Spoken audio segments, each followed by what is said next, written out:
Welcome to our introductory video for our VET-OR100, our 3-in-1 endoscope processor, rigid camera and viewing monitor. To set up the OR100, plug the kettle lead in at the back of the machine. There is no internal storage, so ensure the SD card is inserted in the slot on the side of the machine.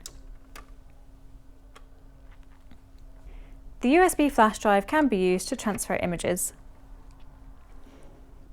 You may find it helpful to use a computer mouse to navigate around the screen. On the opposite side, plug in your desired attachment.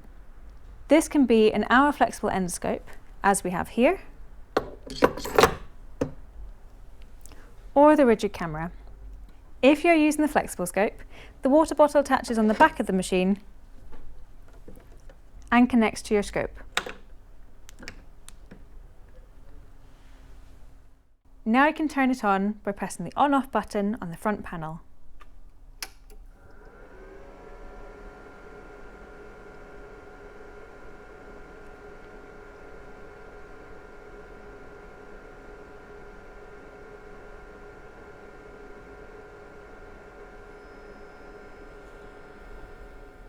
On the side, you will see that the patient details are shown here, along with information about the device that you're using, including the serial number, and the current image settings. The icons at the bottom illuminate in green to indicate image capture, video recording, and the presence of a storage connection. The buttons on this side allow you to navigate around the screen, access the menus, and these 5 buttons, labelled on the screen, are your quick access functions. The menus along the top can be accessed using the mouse or the arrow keys on the front panel. Within the Home menu, listed are all of your functionalities from image capture to white balancing and various settings to alter your image. The Patient menu allows you to input patient details, which will then be displayed on the left side of the screen, as well as offering a playback function under Browser. Images are stored to the SD card and easily exported to a USB stick by selecting the patient and clicking Export.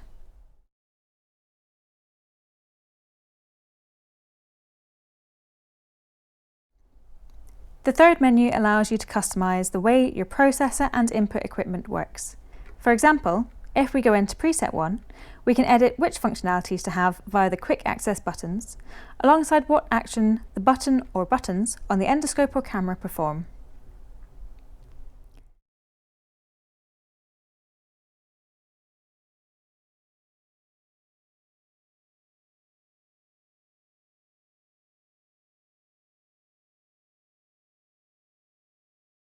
The Settings menu is where you can find media settings, such as overlaying patient details onto your image, along with which version of software your equipment is running on. This is also where to activate future software updates. We do always recommend that you perform a pre-flight check before you sedate or anaesthetise your patient to make sure that your equipment is functioning as it should be. If you have any questions about your endoscopy equipment, please don't hesitate to contact your local VESCO account manager. I